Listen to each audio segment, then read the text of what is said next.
So, the Outlast Trials has been out for 6 months now.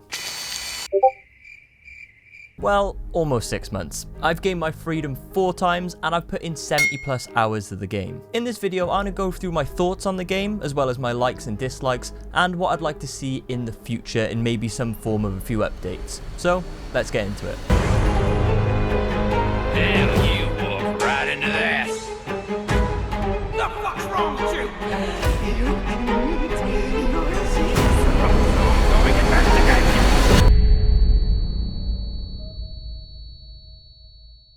The Outlast trial has 3 primary maps, or programs as they call them in the game. There's the police station, the orphanage, and the fun park. Each one of these maps has a primary mission, and as well as that, there's also like a subset of multiple missions below that range from anything from powering on a generator and escaping, to mincing up and grinding shit-talking dolls.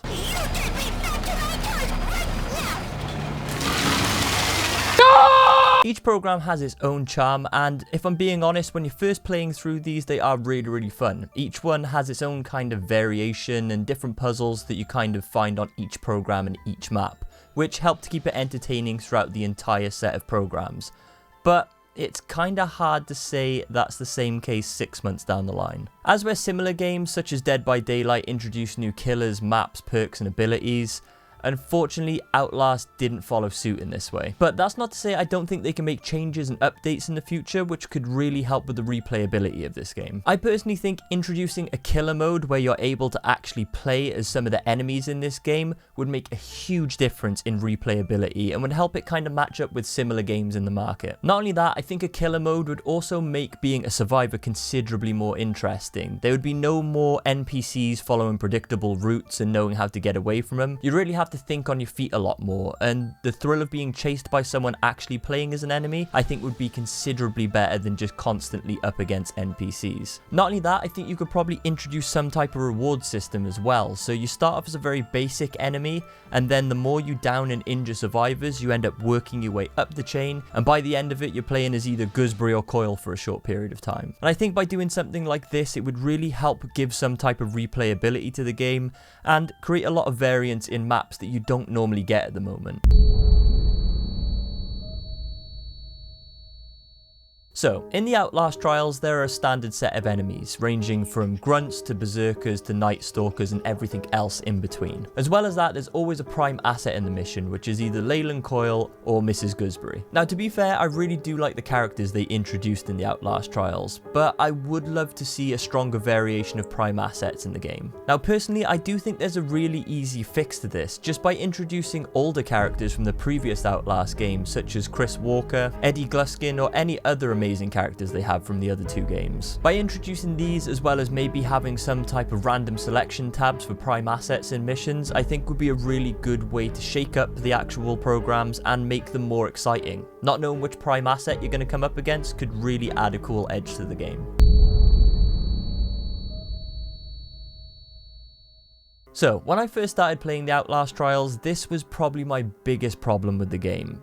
Difficulty. When doing these missions for the first time on your own, you better be prepared to die, because my fuck are they difficult. That's how I started, and to be honest, after not too long, I did realize I needed to have some participants in my game if I was going to stand any chance of making my way through the trials. Now, to be fair, playing the game with other people is really fun, and you do make some friends along the way, and when everybody's using their microphones and cooperating, it can add for a really cool experience. As well as this, once you've played through the maps a few times with other people and you've kind of got to grips with where you're going, you do stand a much better chance of going back and then trying them solo. Now, that's not to say it's easy, it's just doable. I do personally think it would benefit a lot from having a difficulty setting for when you're playing solo. That way I think it would kind of help bring the barrier to entry down a little bit more for people that maybe don't want to play with a team. But now we've come to one of my biggest issues with this game that I've noticed over my time playing. It's the matchmaking. It's fucking terrible. You can be waiting anything from 4 to 5 minutes to get a group together, only to have everybody leave because they don't like the trial you've selected. Now, I don't know if I've missed something, and if I have, please let me know in the comments down below. But why, for the love of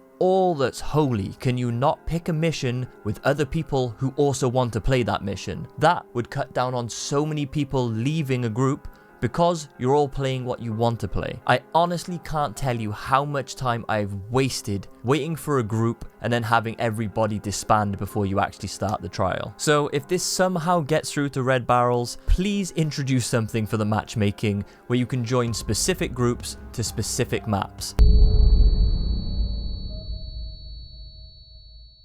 So in the Outlast trials, when you complete a program, you normally gain a token as well as some money. Depending on the rank, depends on how much money you get. Now, when you get these, it allows you to unlock perks, as well as buy decorative pieces for your cell. Now, if I'm being honest, I don't have a problem with the token system in the game. I feel like you gain them regularly enough to unlock perks at a steady pace, and overall they don't oversaturate you with them, although by your third playthrough you're pretty much just spending it on whatever because you've got your perks set and you don't really need anything else. Money on the other hand, not so much. After about an hour of playing the game, you quickly realise that money is essentially useless. There's really not much you can do with it. So I'm at the point in my playthrough now in the Outlast trials where I've got over 30,000 credits, and if I'm being honest, I have absolutely no incentive to spend it on anything. So in the game you can either spend your money on decorative pieces for your room or different items that you can wear, but considering the fact that this is a first person game and you're not actually able to see what you're wearing, so who really cares what clothes you have on? It makes no difference. There's no perks to them. Seems pointless. Now, in terms of decorating your room, yeah, it can be quite cool for a little bit, but you quickly realize that you spend literally no time in your room whatsoever. You spawn in that room, and then after that you leave, you join the main communal room, you join a map, and you go. But there's really no purpose to ever go in your cell. And that's why I kind of think they dropped the ball in terms of the money system in this game. But that's not to say I don't think they can bring something in the future to make money considerably more interesting. So for example, I think it'd be a really good idea to bring a shop to the main communal waiting room in the game. By doing something like this, they could incentivize you to buy a bunch of different things. Anything from consumables that you could maybe start around with on a trial, or maybe even something like a lucky dip where you're able to win different rare items of clothing, or maybe even allow you to buy mini games which you're able to put in your cell. That way it gives you some type of incentive to go back there. But that's just a thought. So, in summary, I do really enjoy the Outlast trials. I do think it's a really good game, but that's not to say I don't think it's got some glaring holes in it. I think with some good future updates, they could really help the replayability of this game.